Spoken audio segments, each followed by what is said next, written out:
मोदी जी, रक्षाबंधन का त्योहार आ गया है, इसे हम धूमधाम से मनाएंगे। मोदी जी, हम ये रक्षाबंधन कब से व क्यों मनाते हैं? अरे भाई योगी जी, रक्षाबंधन मनाने के पीछे कई पौराणिक कथाएं हैं। तो फिर मोदी जी हमें इसके पीछे की पौराणिक कथाएं सुनाइए। अरे भाई योगी केजरीवाल सनी पाजी, रक्षाबंधन मनाने के पीछे प्रमुख रूप से ये दो कथाएं प्रचलित है, जिसमें एक तो माता लक्ष्मी द्वारा राजा बलि को रक्षा सूत्र बांधकर भगवान विष्णु को उनसे मांगा था। दूसरी, भगवान कृष्ण की कनिष्ठा उंगली कट जाने पर द्रौपदी ने श्री कृष्ण की उंगली पर अपनी साड़ी का पल्लू चीरकर बांधा था और श्री कृष्ण ने द्रौपदी को अपनी बहन बना लिया था। रक्षाबंधन के त्योहार को भाई बहन के प्रेम का प्रतीक माना जाता है। इस दिन बहन अपने भाई को रक्षा का सूत्र बांधती है और भाई बहन को रक्षा का वचन देता है। एक कथा के अनुसार प्राचीन काल में जब राजा बलि अश्वमेध यज्ञ करा रहे थे, उस समय भगवान विष्णु ने राजा बलि को छलने के लिए वामन अवतार धारण कर लिया और राजा बलि से 3 पग धरती दान मांगी। उस समय राजा बलि ने सोचा कि यह ब्राह्मण 3 पग में भला कितनी जमीन नापेगा और उन्होंने यह प्रस्ताव स्वीकार कर लिया। अरे मोदी जी, ब्राह्मण वामन ने राजा बलि से कितनी कम, सिर्फ 3 पग ही भूमि मांगी है। मैं उसकी जगह होता तो बहुत सारी जमीन मांग लेता। अरे केजरीवाल जी, आप जमीन के ही भूखे रहोगे। अभी आपने सुना नहीं क्या, वामन रूप में भगवान विष्णु है। मोदी जी, आप तो कथा आगे सुनाइए। देखते ही देखते वामन रूप धारण किए हुए विष्णु जी का आकार बढ़ने लगा और उन्होंने 2 पग में ही सब नाप लिया। उस समय तीसरे पग में राजा बलि ने स्वयं को ही सौंप दिया और विष्णु जी ने राजा बलि को वरदान स्वरूप पातालोक दे दिया।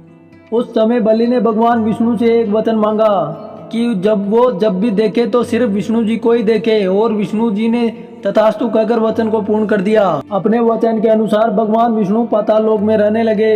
इस पर माता लक्ष्मी जी को अपने स्वामी विष्णु जी की चिंता होने लगी। उसी समय लक्ष्मी जी को देवर्षि ने एक सुझाव दिया, जिसमें उन्होंने बताया कि वो राजा बलि को अपना भाई बना ले और अपने स्वामी को वापस ले आए। इसके बाद माता लक्ष्मी स्त्री का वेश धारण करके रोती हुई पाताल लोक पहुंची। इस पर राजा बलि ने उनके रोने का कारण पूछा। उनके पूछने पर लक्ष्मी जी ने कहा कि मेरा कोई भाई नहीं है, इसलिए मैं अत्यंत दुखी हूँ।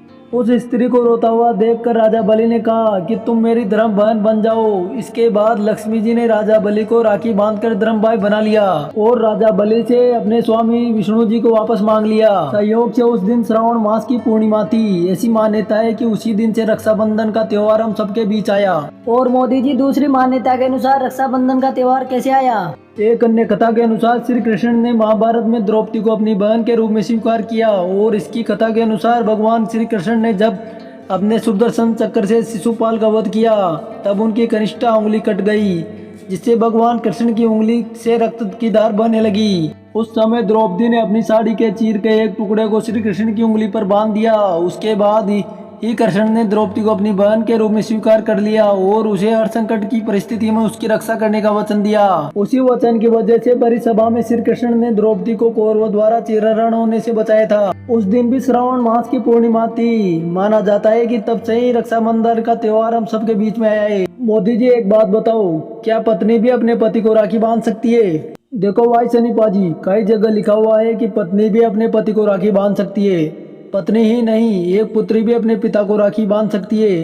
राखी एक प्रकार का धागा होता है, जिसे बांधने का अर्थ है बांधने वाली की रक्षा का वचन देना। फिर सामने कोई भी हो सकती है, सामने बहन भी हो सकती है, पत्नी भी हो सकती है या फिर पुत्री भी हो सकती है। मगर हमने ऐसी मान्यता बना ली है कि राखी सिर्फ बहन ही भाई को बांध सकती है और कोई नहीं। हमने राखी को बहन भाई तक ही सीमित कर रख दिया है। वाह मोदी जी, आपने रक्षाबंधन के बारे में हमें क्या पौराणिक विस्तृत कथा सुनाई है। भाइयों, आपको रक्षाबंधन की कथा कैसी लगी कमेंट करके बताएं और ऐसी ही ज्ञानवर्धक कथाएं सुनने के लिए हमारे चैनल को सब्सक्राइब करें।